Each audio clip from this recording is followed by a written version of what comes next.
If only they knew. The hub for young business minds. Yes, people, it's Ted Lawlor, and welcome back to another episode of the If Only They Knew podcast.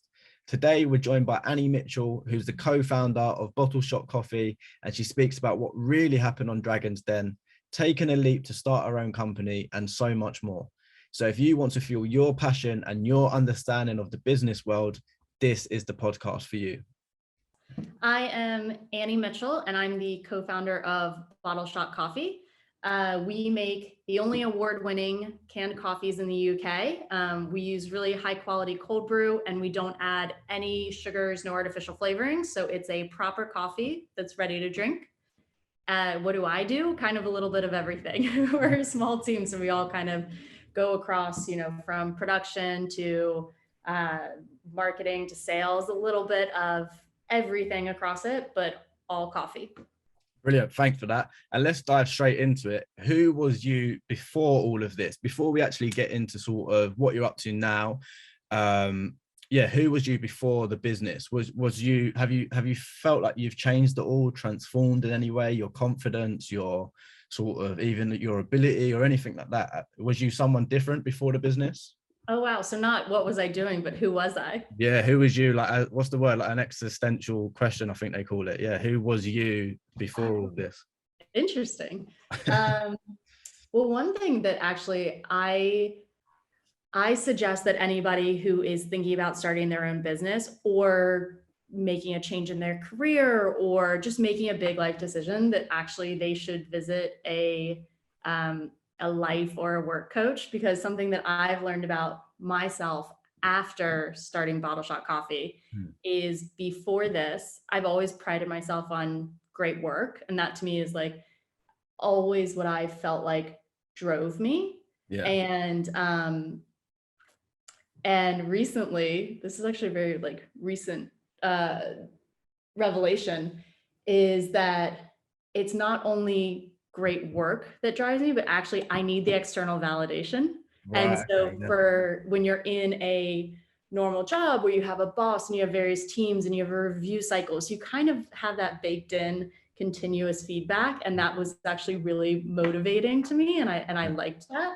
But when you go off on your own, there's nobody who's going to be saying, good job, great email, great negotiation. Like that doesn't exist. And what I thought was really all about the quality of the work was actually, yes, that, but also needing that validation. So one thing, I just sort of had that revelation about myself. You definitely still in a startup can get that from partners, from when you get a big win and you list a new client, it feels like, yes, they believed in what I'm doing. They're saying, great job. They're saying this is great to go. But overall, I think I've just become so much more self-aware. That's one specific example of realizing actually what do you need to keep yourself sort of going and motivated, and that creates energy and drives you. But I think I had a very different view of myself before this that has sort of adapted as I've just had to experience more highs and lows and soloness than ever before. Do you have a team around you now then? Like obviously you mentioned there sort of having that person to sort of that positive reference and feedback. Do you have a team around you that you can bounce off of in some form to sort of give you that? Yes. And my co-founder Charlotte is fantastic. Yeah. She is absolutely that person. And whenever you have something going wrong or a problem you need to solve, or she is always full of ideas and energy and very excited, but also let's get stuff done type of person. So she's incredible. And then we have a team of 4 where everyone's really collaborative. Everyone, I think, works really well together. We're all friends. It's half work, half fun. Yeah. So definitely have that sort of support system, but also, when you are the person calling the shots, it is a different dynamic. So it was more just realizing, what I had preconceived notions about myself and work actually adapted and changed when you're in a very different environment. Yeah, I get that.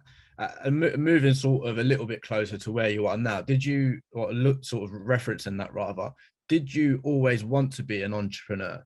Like, because we sort of spoke about who you were before and you was getting that feedback from other people. Did you sort of have that feeling deep down like you could do something by yourself and sort of go into the business world in that sense, or what was your thoughts on that? No, originally I actually had no intention of being an entrepreneur. That had, when I first started my career, it didn't even occur to me. And then before starting Bottleshot Coffee, I was running consumer strategy for a restaurant app, and we got acquired by American Express. And when that happened, you know, we had all worked so hard. We all had a stake in the business. This is a huge success. We got bought by Amex. That sort of feeling of elation of this is something that we've all done and built, and now we are actually seeing that success, immediate, tangible, everything. And so when we went over to Amex and started working there, I think once I had that taste, I realized very quickly I was not going to be happy in the corporate environment. I wanted to get back out, and I wanted to, you know, I'd done it, and we'd successfully done it as a team. And now sort of like, what if I want to do it as not just myself, because it is a team again, but what do I want to take a step up and take more responsibility and be the one fundraising and really putting your neck on the line? And yeah, I did. Yeah. What gave you that confidence then to sort of say, okay, that, because there's one thing in sort of understanding what you could do in terms of going into the business world and becoming an entrepreneur, but then there's another thing actually taking those steps and working towards it. So what gave you that confidence to sort of strive to achieve that? The confidence was really in the idea. Like we even talked about in the beginning, you know, it kept being, someone should do this. Oh, do you think we should connect so-and-so? And then it just very quickly became, wait, why am I not the one doing this? So it was more belief in the idea, and then feeling almost a little bit like, well, hey, wait, why not me? Yeah. I get that. Felt like I was getting passed over for the job. And I was like, wait a second. That's it. Am I right in saying as well, taking a little step back, you moved to London from New Orleans, was it? When was that in the journey, or have I got that wrong? I actually was living in New York when I moved over to London. Right, okay. We talk about New Orleans. That's where my mom and her whole family is from, and that's where my co-founder Charlotte is from. Yeah. And New Orleans has always had cold brew coffee, and so that's where my Charlotte and I always talked about it, loved it, made our own. That was just sort of like a passion of ours, where it was just sort of always like a side topic for us. And then it went from, joking about why can't we find this here? Why can't we find anything good? Why is there no proper coffee in like any of the retail spaces? Where we just decided, well, we're brewing this in our kitchens. Why don't we actually get it out there and improve the options on shelf? What was the sort of like initial steps then to actually get that done? Because a lot of people sort of speak about, oh, they had this idea and then they sort of fast forward and then all of a sudden it's there. Like what were the initial steps? Was there anything you sort of, what have you done? What did you do to sort of get there? We felt like, okay, we have an idea. We have, well, especially Charlotte, she had built and sold the restaurant app, where we felt like, okay, we know amazing cold brew. We have the passion. She's successfully done this from start to finish. We both have the entrepreneurial spirit, but we don't have any credibility in the food space. And we felt like in order to launch, we need to go share our coffees with all Europeans. Does this, is this not only something that we love and is it American, or actually is this something that everybody in Europe will love? We did that and won 10 out of 10 blind taste tests. People were absolutely falling over it. And then we said, well, we need somebody who's already built that credibility in the market to solidify, yes, I think the market is ready for it. Yes, I think you're executing it correctly. Yes, this is, on track. Yeah. So before I quit my job or really knew that we were going to do it, we went and looked for a partner. And our hope and goal was to get Soho House on board.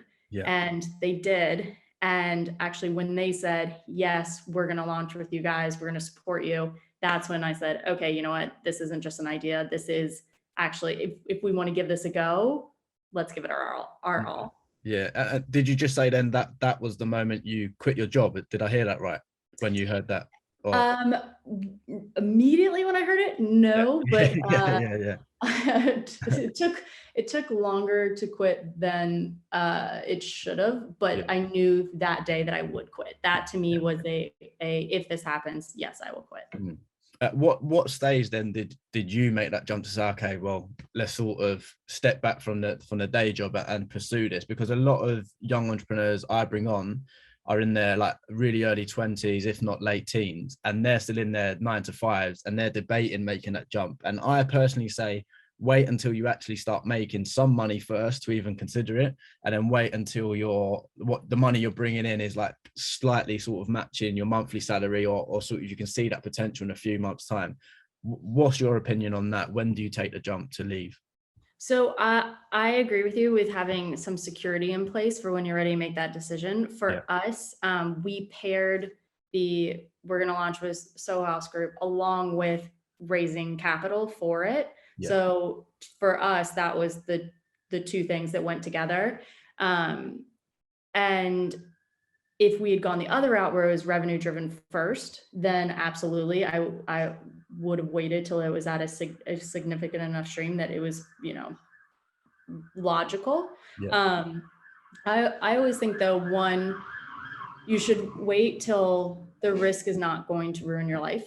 And you should also though have clear cut goals, or not goals, but benchmarks that, okay, if this happens, this is when I go, so that if you haven't hit that benchmark yet, actually just because you're excited and want to do it, is it really the right thing? Why have you not hit that benchmark? What is the market telling you about why you're not there yet? And so being a little bit more conservative and realistic, or vice versa. Sometimes it can get really hard where you're almost trapped in the day-to-day job where you keep doing your company on the side, and that sort of split between hours, between no social life, everything can get really overwhelming, but it's hard to actually get yourself out of, because you feel like you're protecting your business. You're actually, it can become a safety net that's hard to let go of. So also making sure that you have a benchmark in mind so that if you do hit it, okay, it's time to go.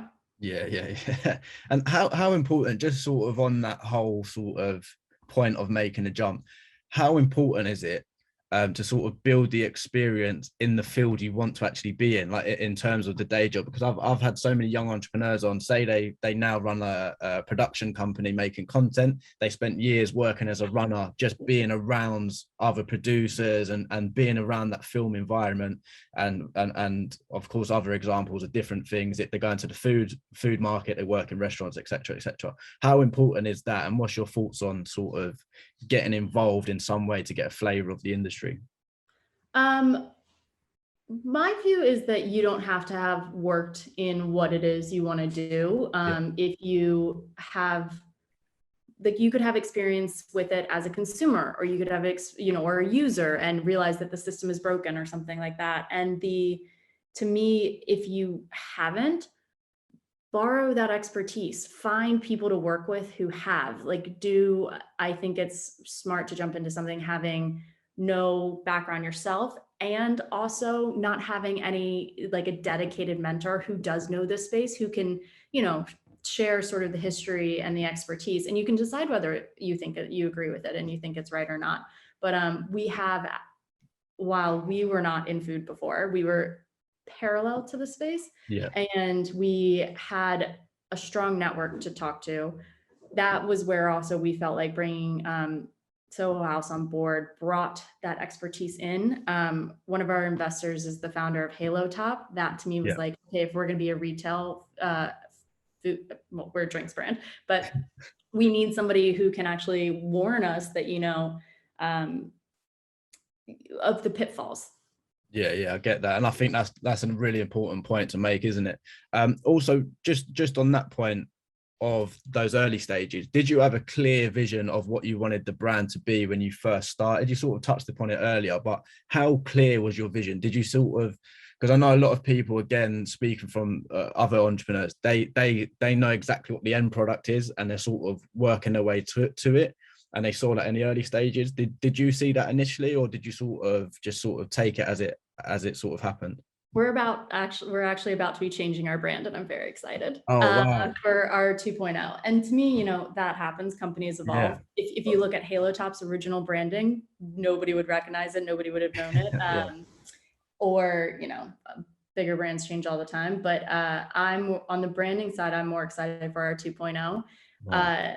For me, the vision was really down to the drinks and the coffee and what we were trying to deliver. Yeah, that's it. And that to me was a non-starter up front. So we actually went through 3 partners before launch to get that where we wanted it to be. Wow. Can you give us any insight in terms of what's changing? Is it a complete sort of overhaul? Is it the packaging, or is it everything changing in terms of the branding? Most everything. Most of it. Yeah. God, that's a scary step though, isn't it? To actually completely sort of say, you know what, we've done that for so long now, but now let's just completely wipe it. Yeah. Well, I would say the strategy behind it is the same. And I'm more a person focused on, for me, strategy is like bread and butter. It's what I understand. So it's sort of the same approach, but going a different creative direction, which fresh and new and exciting. And yeah, I actually feel really good about it. Yeah, I can see that you've got for those that aren't watching the video, Annie's got a massive smile on her face when she spoke about the branding. So there's clearly something good in the pipeline. But let's talk about the actual product then, because I think it's such a good product. I've looked into it, and you've brought the product over, essentially, like the idea was born in New Orleans, really, in terms of the culture of it all, and you've brought it over to Europe. If you don't mind, tell us a bit more about the product and why you thought that Europe and all the other countries would enjoy it. Yeah. Well, essentially what we saw, there's kind of 2 things going on together. One is cold brew that we love, and that's just the process of making really high quality coffee that has an amazing buzz. Actually, not really buzz, but like a smooth energy. It's less acidic. You don't get the jitters or the heartburn or gut issues that some people get on coffee. But then the other thing that was happening in the States, which is really where Charlotte and I got excited about this idea, was ready to drink, meaning like canned coffee, is now over 20% of the US coffee market. Like it's a huge component of it. And the reason why it grew is because it had been around for a while with Starbucks Frappuccino, same as here. And smaller brands, high quality coffee brands, started coming in and saying, we can do canned coffee that's actually proper coffee. It's not going to be a Frappuccino. It's not going to be a coffee flavored milkshake. It's actually going to be, you will drink this in the morning, afternoon, anytime. Like it is a full caffeine kick and not loaded with a bunch of junk that then has you crashing 15 minutes later. And Charlotte and I did, being in the startup world, running around all the time, we were grabbing coffees on the go all the time. And everything in retail here is still really sugary, thick, tons of additives. It is coffee flavored milkshakes, which is great if you want a treat, but if you're looking for a coffee, that's not coffee. And so we really wanted to bring that where it's actually a proper coffee and not masking itself as that. Yeah, does that give you a sense of excitement then? Because you mentioned how big sort of the US market is, and the European and all the other markets sort of catching up to that. Does that give you a sense of excitement because you're going to be part of that massive potential, filling that potential? Yeah, I do. So actually, it's not just the US.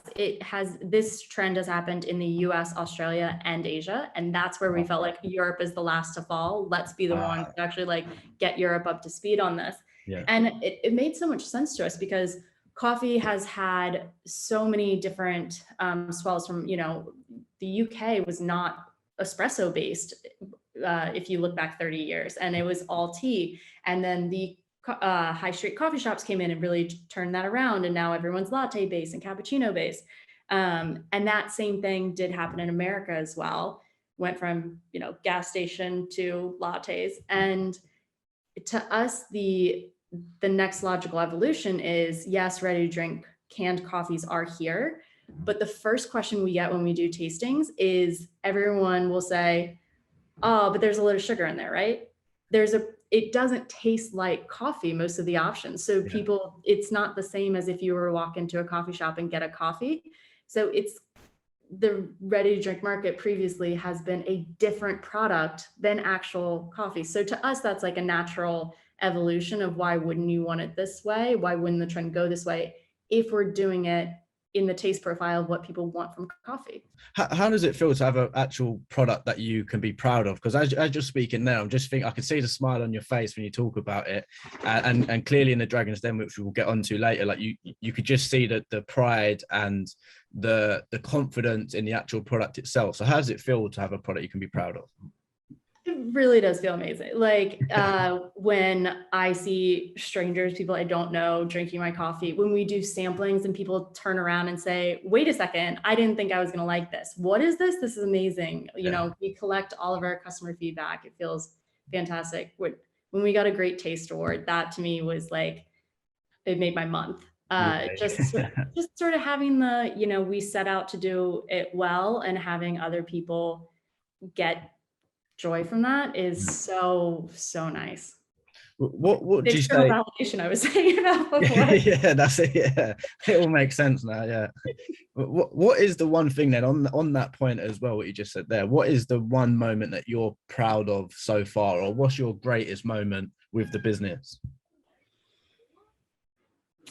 I think my proudest moment was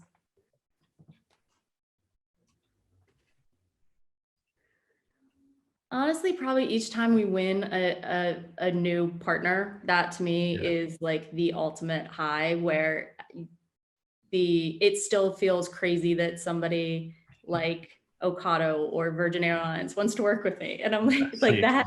Yeah. I think every time, because I would want to say Soho House from the first time, but kind of every time W. Smith Travel, every time that we've gotten a partnership proposal with somebody, that to me is like the ultimate excitement. And because also naturally that does show sort of like stages of the business going, and so that to me is like so just exciting. But what's coming. I've asked what is the best and the most proud moment. What has been the worst moment, or if not the worst, what's been the most challenging moment so far in the business journey? So many. Yeah, I can imagine. I don't know. Do you want me to, should we go on the, I would say the most challenging was when we were first we were like careening towards our launch, and our original canning partner they're not good people, and they were trying to do bad product and trying to force us to put it out there anyway. And that to me, and we were able to solve it. We were able to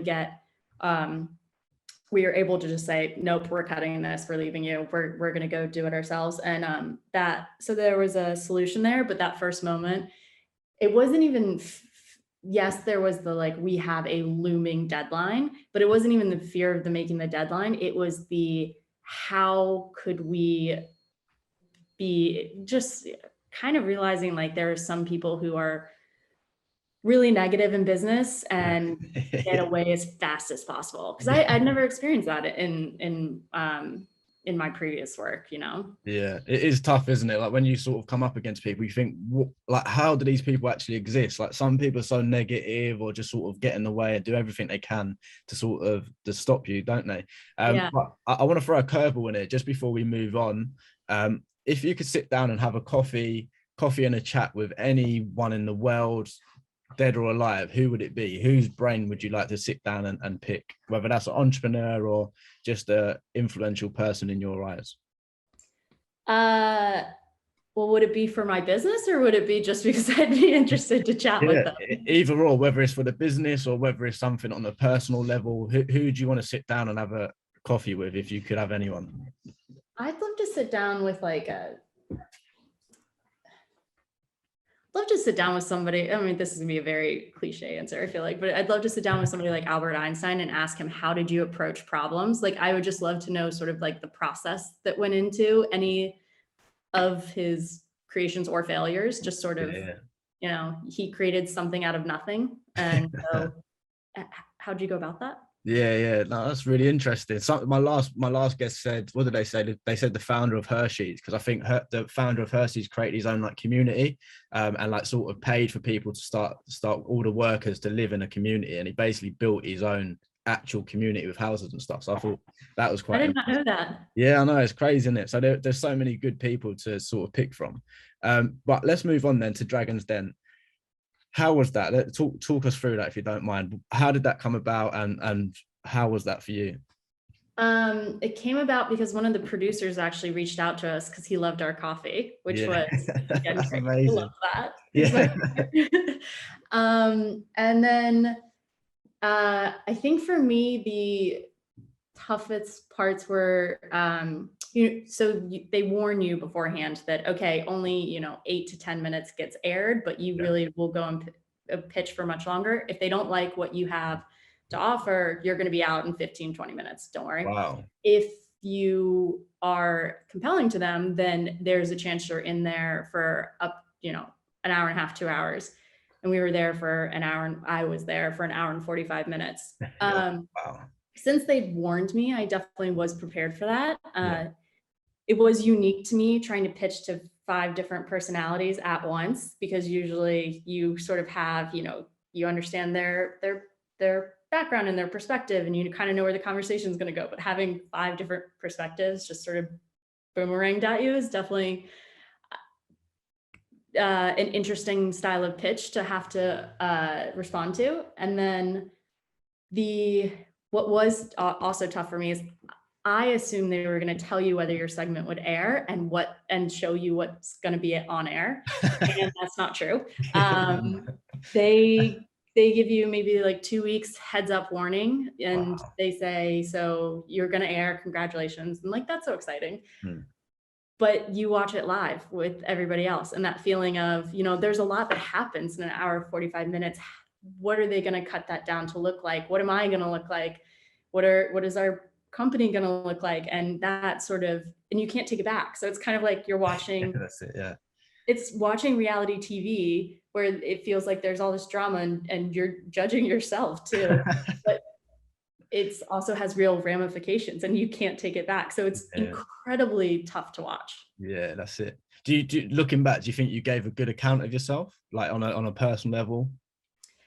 There's still 2 different versions. There's what I think I did in the room, and there's what got aired. If I could change a lot of the clips out for what we did versus what aired, especially all the rave reviews, like Sarah loved our coffee. There were so many great things, and I'm proud I did it. I think it's tough to take that risk, but it was worth it for the business. So I am very happy. I think you did amazing, by the way. That wasn't me saying wasn't me suggesting that you did bad. We've been doing a lot of samplings, and people will say, oh, I saw you in Dragon's Den. Like you did a great job. Thank you. Or they'll say, oh, I saw you're on Dragon's Den, and nothing comes after. And I don't know what to respond because you don't say thank you. So I'm just always like, yeah, hi. Yeah, correct. What did you think then when I think it was Deborah and Tukar, they tasted the product and they said, oh, I'm not too sure, because when I watched it when it first aired, and I sort of clocked onto what was going on. I realized it was just the different sort of taste palettes at play, like you said, coming from a different market, different sort of culture of people and different tastes. I sort of clocked onto that, and then Stephen mentioned it, didn't he? And he sort of brought everyone back together. But what was you thinking when they initially said, I'm not sure about the actual taste? So for us, one, we do win taste tests every single time. There are There are people have preferences in coffee, and there are certain people that I will never say you'll love my coffee. For instance, if you are a dedicated Italian illy drinker, it's a very different profile. It's a very different experience. If you like burnt coffee, like it's just not, we're not for you. So I don't mind hearing when we're not people's choice at all, actually, Yeah. but I do know that we're right, that we are the market profile. So I guess like you said, you're confident in the product itself. So like when people sort of have any different opinions, it's okay because you're confident, you know that the quality is there, the taste is there. What was you confident in your numbers going into the pitch as well in terms of the valuation? I think it was 4 million, wasn't it? And then obviously like all the little tiny numbers, like did you remember them and stuff like that? Were you confident to sort of go in there? The tiny numbers terrified me because yeah. actually Charlotte, my co-founder, is the financial one. She does our modeling. That's her background. And so it was in COVID, so she couldn't go in with me. So having to be there alone was very intimidating. I obviously know our numbers and I work with everything on her, but because that is the role that she plays versus I do production and marketing, the not having your safety net with you is very scary. There was one number that I was really unsure of, but I found out afterwards I lowballed it. So that was actually good. And then on our valuation, we already had raised money. We have investors, founder of Halo Top, others. So to me, I knew it was going to be a spicy offer going into the den, but I also knew that I already had validation on that. And there are a lot of very influential people in coffee, food and beverage, and in the financial investment world that have already said, yes, this is what you should be able to get. So I actually was okay on that side. I knew I was going to get roasted a bit, but I was ready for it.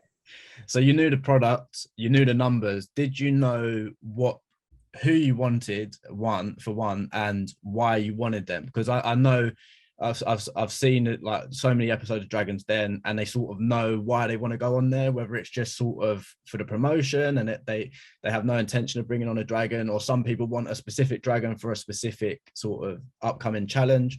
What was your sort of take on that, if you can tell us? Yeah, I wanted the promotion, and then if we were going to take on a dragon, the only person that really made sense for us was Peter Jones. I decided not to call that out because I thought that would be very an aggressive stance to take when you're standing in front of five spicy investors.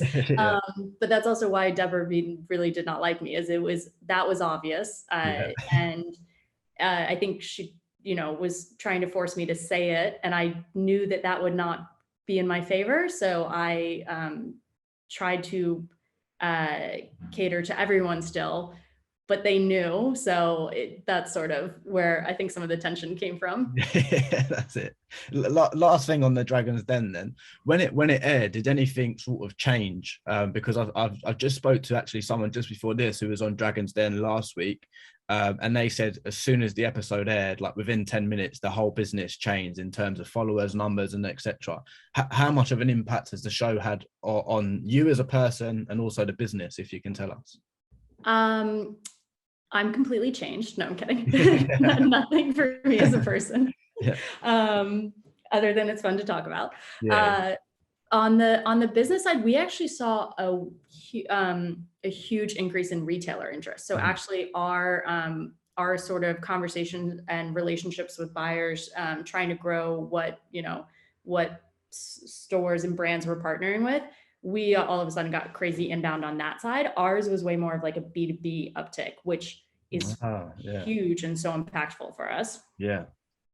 That's really interesting, isn't it? A lot of people have sort of said that the impact it has. So now I'm thinking I need to get on there as well. I need to apply myself. Last few quick fire things then. Do you have a morning routine that fires you up? Because I know for myself, I've been doing cold water, priming, and breath work stuff. Wow. I'm not sure if you're familiar with any of that, but that's made a massive impact on the way I start my day and the impact it has. So do you have a morning routine? I do. First part's very lazy. I wake up, I grab a coffee, and I sit on my couch. Like I literally take like, less than 60 seconds to move from the bed to coffee to the couch. And I sit with my dog and cuddle my dog for a little bit. And then most days I'll go for a run or I'll do a hot yoga class, but Wow. it's pretty much couch cuddle to usually a run. Yeah. So a nice sort of relaxing start to the day then. Yes. I mean, the runs are pretty long. I'm training for the Paris Marathon, so it's Wow. it's relaxing on the couch, and then it's pretty Straight into running. it. Yeah, that's it. Another quick fire one. Who is your favorite entrepreneur or brand at the moment? And you can't say your own.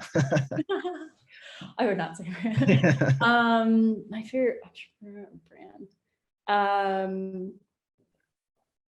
Thinking of the dog, I love Butternut Box. Oh wow, yeah. I think it's great what they're doing in pet food, because actually it's crazy what goes into some of the chemicals in pet food, and it actually can be very dangerous. And then on top of that, I think their service is amazing. They've layered on so much customer education as well. And they actually, I think of them as a brand that's probably gotten big enough that they don't have problems, and they had a machine break towards the end of the year, and they handled it really well. And I like companies that are solving a problem, doing it in a way that's great for their customers, and being really thoughtful and not just completely profit driven, which it didn't seem like they were being. Yeah, I love that. That's a good example. What would you say is your drive then? We mentioned earlier you initially liked the sort of direct feedback, but what would you say is your actual drive as a person in the world?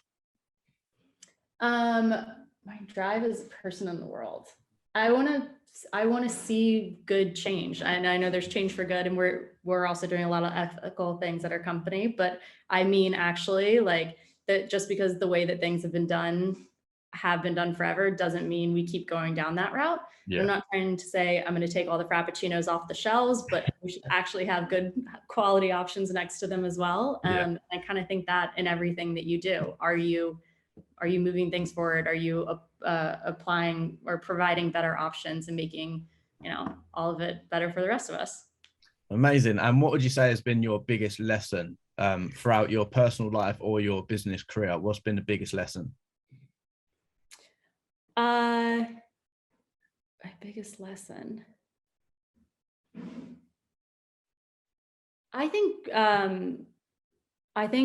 moving into the startup world is build great relationships and be a good partner to everybody, but also at the same time, don't trust that everyone has the same intentions with you. So really get to know people before you let them run with something. Yeah.